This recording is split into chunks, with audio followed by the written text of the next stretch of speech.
इरावन की कहानी महाभारत के सबसे भावनात्मक और अनोखे प्रसंगों में से एक है।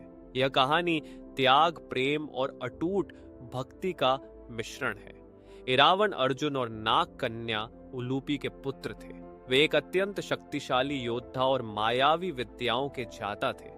जब कुरुक्षेत्र का युद्ध तय हुआ तो पांडवों की जीत सुनिश्चित करने के लिए एक तांत्रिक अनुष्ठान नरबलि की आवश्यकता थी। ज्योतिषियों के अनुसार किसी ऐसे राजकुमार की बलि दी जानी थी जो सर्वगुण संपन्न हो। पूरे पांडव खेमे में केवल 3 ही ऐसे व्यक्ति थे, श्री कृष्ण, अर्जुन और इरावन।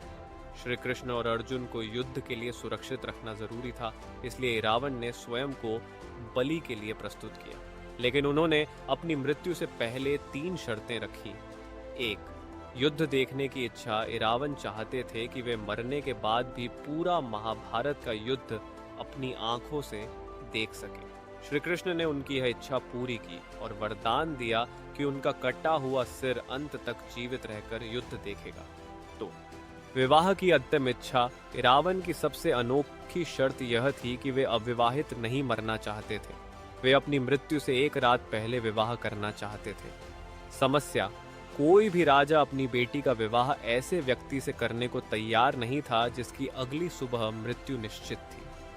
3, श्री कृष्ण का मोहिनी रूप। जब कोई कन्या तैयार नहीं हुई तब संकट को टालने के लिए भगवान श्री कृष्ण ने स्वयं मोहिनी, एक अत्यंत सुंदर स्त्री का रूप धारण किया। श्री कृष्ण ने मोहिनी बनकर इरावन से विवाह किया, उनके साथ पत्नी की तरह समय बिताया और उनकी अंतिम इच्छा पूरी की। अगली सुबह इरावन ने सहर्ष अपनी बलि दे दी। उनकी मृत्यु के बाद मोहिनी कृष्ण ने एक विधवा की तरह विलाप किया और सभी अंतिम संस्कार की रस्में निभाईं। इसके बाद कृष्ण पुनः अपने वास्तविक रूप में आ गए। वरदान के अनुसार इरावन का सिर एक ऊंचे स्थान पर रख दिया गया, जहां से उन्होंने पूरे 18 दिनों तक युद्ध देखा। युद्ध समाप्त होने के बाद जब पांडवों में जीत का अहंकार आने लगा, तब इरावन के सिर ने ही गवाही दी थी कि यह युद्ध पांडवों ने नहीं बल्कि श्री कृष्ण की नीति और सुदर्शन चक्र ने जीता है। आज के समय में महत्व दक्षिण भारत, विशेषकर तमिलनाडु में इरावन को कुवागम के नाम से पूजा जाता है।